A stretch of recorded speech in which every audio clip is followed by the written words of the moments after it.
राम राम दोस्तों, अगर आपकी भी शादी होने वाली है या फिर अब होने जा रही हैं तो आप इस कहानी को लास्ट तक ज़रूर सुनें। जैसा कि आप सभी लोगों को पता ही होगा कि शादी के बाद की ज़िंदगी हमेशा फिल्मों जैसी परफेक्ट नहीं होती है।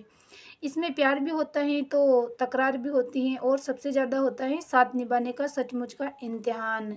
यह कहानी भी एक ऐसी ही एक शादीशुदा ज़िंदगी की है, तो आप इस कहानी को लास्ट तक ज़रूर सुनें। तो दोस्तों, आरव और प्रिया की शादी को भी सिर्फ 3 महीने ही हुए थे। दोनों की मुलाकात एक अरेंज मैरिज के जरिए हुई थी। शादी से पहले कुछ मुलाकातें जरूर हुई थी, पर असली पहचान तो शादी के बाद ही बननी थी। नई शादी, घर में ढेर सारी जिम्मेदारियां और दो बिल्कुल अलग सोच वाले लोग। आरव शांत स्वभाव का था, जबकि प्रिया बातूनी और जिद्दी। दोनों ही अपने अपने तरीके से एक दूसरे को समझने की कोशिश करते थे, लेकिन कुछ ना कुछ उलझ जाता था, जैसा कि नई नई शादीशुदा जिंदगी में होता है। एक दिन सुबह का समय था। प्रिया देर से उठी और आरव ऑफिस के लिए तैयार हो रहा था। घड़ी देखकर प्रिया घबरा गई। आरव, नाश्ता मैं अभी बनाती हूँ, प्रिया बोली। आरव बोला, कोई बात नहीं, मैं बाहर से खा लूँगा, तुम आराम से कर लेना। उसके स्वर में शिकायत नहीं थी, लेकिन प्रिया को लगा कि उसे बुरा लगा होगा। वह दिन भर यही सोचती रही। शाम को जब आरव लौटा तो प्रिया ने नाश्ता न कर पाने की वजह से उससे एक लंबी बहस शुरू कर दी। तुम मुझे समझते ही नहीं, मैं कोशिश करती हूँ सब संभालने की। आरव थोड़ी देर चुप रहा, फिर बोला, प्रिया मैं तुम्हें समझता हूँ, बस तुम खुद को थोड़ा कम परेशान करो।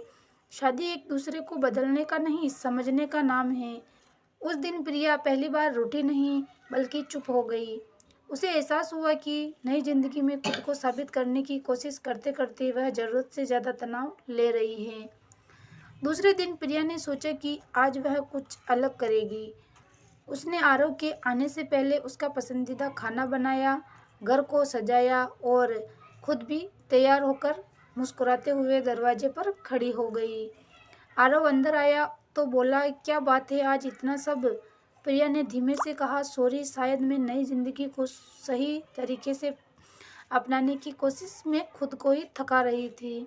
मैं चाहती हूँ हम दोनों साथ में ही सीखें। आरव मुस्कुराया और बोला, तो चलो एक डील करते हैं। तुम खुद को परेशान मत करना और मुझे बताना क्या पसंद है और क्या नहीं।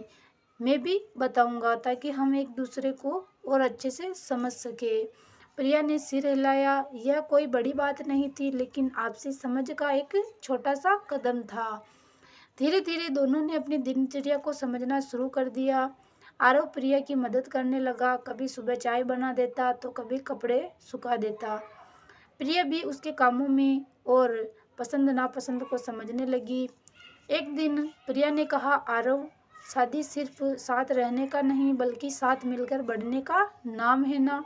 आरव ने मुस्कुराया और कहा, हाँ, और हर दिन तुम्हारे साथ रहने से मुझे यही एहसास होता है कि हमने सही साथी चुना है।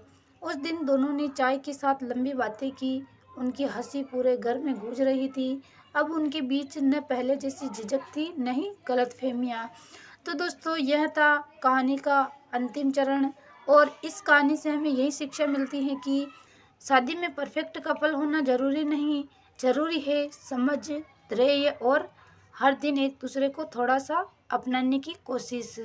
आरव और प्रिया की तरह हर शादी में छोटे मोटे झगड़े होते हैं, पर प्यार वहीं टिकता है जहाँ साथ निभाने की इच्छा हो, और यही इच्छा शादी को सिर्फ रिश्ता नहीं, बल्कि जीवन भर की खूबसूरत कहानी बना देती है। अगर आपको ये कहानी अच्छी लगी हो तो वीडियो को लाइक, शेयर और हमारे चैनल को सब्सक्राइब जरूर करें, ताकि ऐसी ही नई नई कहानियाँ आपको मोटिवेट करने के लिए जल्दी से आप तक पहुँच सके। धन्यवाद।